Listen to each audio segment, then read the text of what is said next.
என் பேர் சத்யபிரியா. நான் junior telecom ஆஃபீஸராக எல்லிஸ் நகர் டெலிஃபோன் எக்ஸ்சேஞ்சில் ஒர்க் பண்ணிகிட்ருக்கேன், பிஎஸ்என்எல்ல. சார் வந்துட்டு சோழன் குபேந்திரன். சோழவன் தான் அவரோட சொந்த ஊர். ஸோ அந்த ஒரு இதோட தன் பேருக்கு முன்னாடியும் தன் ஊர் இருக்கணும் அப்படிங்கிற ஒரு இதோட சோழன் குபேந்திரன் அப்படின்னே ஒரு ஐடென்டிட்டியோட இது வரைக்கும் 1,10,000 மரக்கன்றுகளை தன்னோட சொந்த முயற்சியிலேயே பிளான்டேஷன் பண்ணியிருக்கிறாங்க. அதை பராமரிக்கிறதுக்காக ஒரு தண்ணியெல்லாம் ஊற்றுறதுக்கு ஒரு டேங்கர் அரேஞ்ச்மெண்ட் அது எல்லாமே சார் பண்ணிகிட்ருக்குறாங்க. அவரோட எய்மே 1 கோடி மரங்களை நடணும் அப்படிங்கிற எய்மோட சார் இந்த இயக்கத்தை தொடர்ந்து நடத்திட்டு இருக்காங்க. இதை தனி முயற்சியாகவே பண்ண முடியாது அப்படிங்கிறனால இப்போ இளம் மக்கள் இயக்கம் அப்படிங்கிற பேரில் ஒரு இயக்கத்தை ஏற்படுத்தி ஒரு யூடியூப் சேனலும் ஆரம்பிச்சிருக்கிறாங்க. அது மூலமாக அவர் பண்ணுற எல்லா விஷயங்களையும் மக்களுக்கு தெரியப்படுத்தணும். ஏன் அப்படின்னா இன்றைக்கி நிறைய விஷயங்கள் நல்லதெல்லாம் பண்ணணும்னு மக்கள் நினைக்கிறாங்க.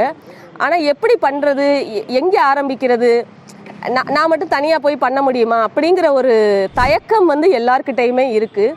ஸோ அதனால் மக்களுக்கு அதை தெரியப்படுத்தணும் அப்படிங்கிறதுக்காக அந்த யூடியூப் சேனலை சார் ஆரம்பிச்சிருக்கிறாங்க. இப்போ நம்மளுமே சாரோட இன்ட்ரோ நமக்கு எப்படி கிடைச்சதுன்னா, தினமலரில் அவரை பற்றி ஒரு சின்ன கிளிப்பிங்ஸ் வந்திருந்தது. அதை நம்ம எப்பயோ ஒரு பீரியட் ஆஃப் டைம் அதை கிராஸ் பண்ணும்போது உடனே சாருக்கு ஃபோன் பண்ணோம். இமிடியேட்டாக சார் ரெஸ்பாண்ட் பண்ணார். மேடம் இப்படிலாம் பண்ணிகிட்ருக்கிறேன் அப்படின்னாரு. சரி, எங்களுக்கும் எங்களோட ஆஃபீஸில் ஒரு மரம் வச்சு கொடுங்க அப்படின்னு நம்ம கேட்டதுக்காக இன்றைக்கி 76வது குடியரசு தின விழாவுக்காக சார் நம்ம ஆஃபீஸில் ஒரு மகிழ மரத்தை வச்சு கொடுத்துருக்குறாங்க. அதுக்கு எங்கள் ஆஃபீஸ் சார்பாகவும் என்னோட குடும்பத்தார் சார்பாகவும் நான் சாருக்கு ரொம்ப நன்றியை தெரிவிச்சுக்கிறேன். Thank you so much sir. So அதாவது என்ன அப்படின்னா, இன்றைக்கி நம்மளோட வாழ்க்கை ஓட்டத்தில் நம்ம எதுக்காக ஓடுறோம் அப்படின்னு தெரியாமலே ஓடிக்கிட்டு இருக்கோம். ஆனால் நம்ம வாழ்கிறதுக்கு இந்த இயற்கை ரொம்ப முக்கியம். இன்றைக்கி எல்லாருமே பயோடைவர்சிட்டி அப்படிங்கிற ஒரு கான்செப்டை பேசிகிட்டு இருக்கிறாங்க.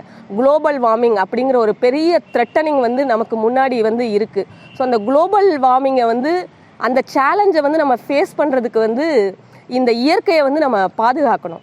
எப்போவுமே டெவலப்மெண்ட் அப்படிங்கிறது சஸ்டைனபிள் டெவலப்மெண்ட்டாக இருந்தால் மட்டும்தான் நம்மளோட அடுத்த தலைமுறை நல்லா வாழ முடியும். இன்றைக்கி நம்ம ஒரு 80 வருஷமோ 100 வருஷமோ நம்ம வாழ்ந்துட்டு போயிடுவோம். அடுத்து நம்மளோட குழந்தைகள், அவங்களோட குழந்தைகள் வாழணும் அப்படின்னா இந்த இயற்கை மட்டும்தான் நம்ம அவங்களுக்கு கொடுத்துட்டு போகிற ஒரு மிகப்பெரிய சொத்தாக இருக்க முடியும்.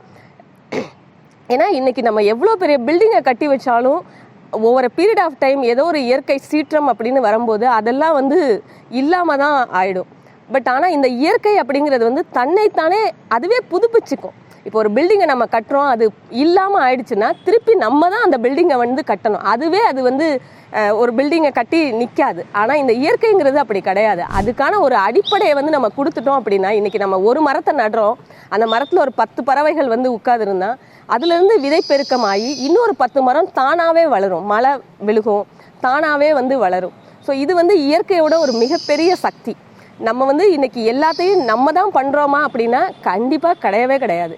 இப்போ சார் 1,10,000 மரங்களை இது வரைக்கும் நட்டுருக்குறாங்க அப்படின்னா அந்த அத்தனை மரமும் நிற்கிறதுக்கு, தலைச்சி நிற்கிறதுக்கு இந்த இயற்கை தான் அவருக்கு கை கொடுக்கணும். அது கொடுத்து தான் அது அத்தனையுமே நின்றுருக்கு. ஸோ எதுவுமே நம்ம பண்ணுறது கிடையாது. எல்லாம் வல்ல இறைவனோட ஆதரவில் தான், பேர் ஆதரவில் தான் எல்லாமே நடந்துட்டுருக்கு. அதுக்கு நம்ம ஒரு சின்ன கருவியாக தான் செயல்பட்டுட்ருக்கோம். அதை எல்லாருமே மனசில் வச்சு நம்மளால் முடிந்த ஆதரவை சாரோட இயக்கத்துக்கு நம்ம எல்லாருமே கொடுக்கணும் அப்படின்னு உங்கள் எல்லாரையுமே கேட்டுக்கிறேன். மிக்க நன்றி. தேங்க்யூ.